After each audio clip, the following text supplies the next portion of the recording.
ഉദ്ദേശിക്കുന്നത്.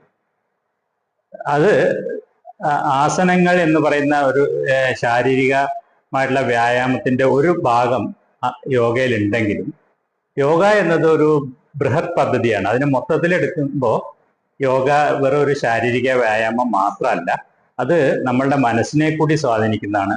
മനസ്സിന്റെ ഭാരം അത് കുറച്ച് കുറച്ച് കൊണ്ടുവന്ന് നമുക്കൊരു ആധ്യാത്മികമായ ഉണർവ് ഉണ്ടാക്കാൻ, നമ്മളുടെ ഉള്ളിലുള്ള ആനന്ദത്തെ പുറത്തു കൊണ്ടുവരാനുള്ളൊരു പദ്ധതി കൂടിയാണ് യോഗ.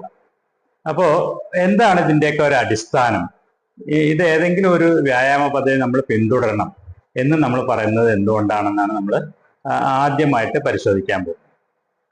നമുക്ക് അറിയാം, ഈ ഭൂമിയിൽ മനുഷ്യന് മാത്രമാണ്